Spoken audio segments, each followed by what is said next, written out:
I was thinking that there's a different way to build companies nowadays, which is where I started Base 44. And it started as a side project. And as a software entrepreneur, I was thinking to myself, there's no cooler thing to build right now than a software that builds software. And so that's what I started with. Back then, my girlfriend, wife, wanted to build some sort of a customer relationship management app for a small business. And I started with this vision and this idea of let's help her. Let's build a platform that can help her, which is like she's very not technical, to build software, to build applications, to build websites.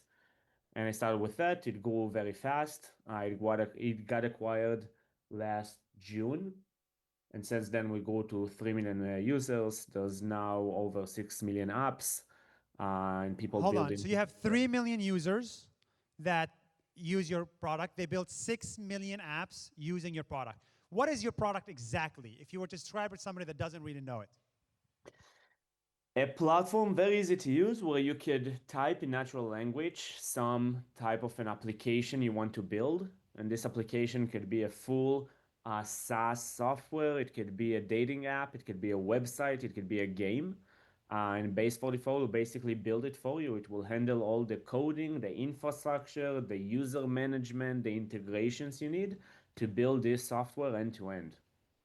Okay, so Maor, what kind of, I want to talk to you here because everybody says this. You can build apps, by chatting. We've seen this with Base 44, Lovable. But I'm still struggling because I still don't believe that you can build an app and sell it just by chatting. Give us examples of things that people out there are building just by chatting. I think people are building all across, kind of like and doing it for different use cases. So obviously, a lot of people are building some sort of like personal apps, right, to track their own workout schedule or to do things that help them with managing tasks at work and so on. There are people who are building complete businesses on top of Base 44. And this is also, I've seen this in many different, say, industries. So there's people who are building new types of entertainment software. So think about it as like a game that evolves with you. So it could be like a role-playing game or something like that, where you chat with AI and things evolve with you. There are people who are building very customized SaaS applications. So if you're a restaurant manager, like my best friend was a restaurant manager, he was like the second user of Base 44, and he took his very domain-specific knowledge and turned it into an application that's very successful and generates revenue. And this revenue is basically for invoice management stuff and things that are selling, some services that are selling to different Wait, let restaurants. me let me let me double click on this restaurant thing. So your friend owns a restaurant. Before Base 44 and before AI, he was basically creating food, selling food every single day. Okay, what is exactly the product that he is selling now, other than food? Yeah, so he identified because he knew the kind of like the restaurant feels so well, he identified the different gaps that there are in the processes when running a restaurant, right? So specifically, he decided to focus on anything that has to do with invoice management and kind of like tracking For expenses restaurants. for restaurants. Yeah, and the Okay, so thing is, highly, highly specific. So before Base yeah. 44, he would have to hire a software engineer, pay them $5,000 a month, and then work for 3, 4 months and then sell it. But he needs $20,000 to do this. And with your software, how much did that cost him? Yeah, so basically almost nothing, like $200 a month to run this entire thing end to end. And the thing is that those types of businesses wouldn't have existed without AI or without platforms like Base 44 because it wouldn't have made sense to get this investment into. You'll need probably at least 2, 3 software engineers that will not only build the software, will actually maintain it. It will take too long to get into profitability for this business to actually be alive and to someone to care enough into investing this type of money. And now he can rapidly prototype, push that into production, create updates without the need and without the technical barriers that this type of persona used to have. Got it. So you're saying you can actually build a business that makes $500 a month, and that's still a great business because it's costing you $30 a month. Oh yeah, no, the business generates way more than $500 a month. It costs $200 a month to run How much on does it top of it. generate? Probably, I think by now, 65, 70K a month. Uh, $65,000 a month from, and does he have software engineers now, I hope? Did he graduate to building a proper technology company, or is he still chatting? So not necessarily software engineers, more like two vibe coders, who are people who are more kind of like understand the restaurant field, understand the process, understand their customers, and they can have some sort of like technical grit to be able to operate a platform Got it. like Base 44. But yeah. Okay, so I get that for your friend and the restaurant business. Can you help us? So we have a lot of people here from many different businesses. We have somebody here from the finance industry, somebody from the motherhood industry, somebody from the chocolate industry. What's your advice to them? I think the first and foremost, given that the technical stuff is not a barrier anymore, the first thing to ask is what kind of specific knowledge or expertise do I have? Right? What are the Mhm. problems that I know better than anyone else? What's my passion, and what am I passionate about more than anyone else?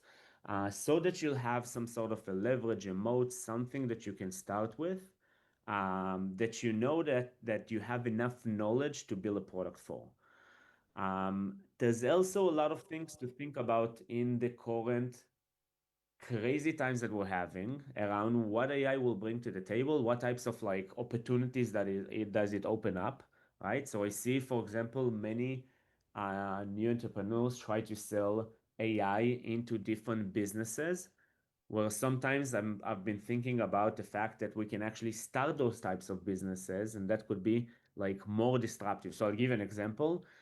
You could build an AI software for lawyers, right? And it could be successful to some degree. I'm betting that there's like thousands of people like doing this right now.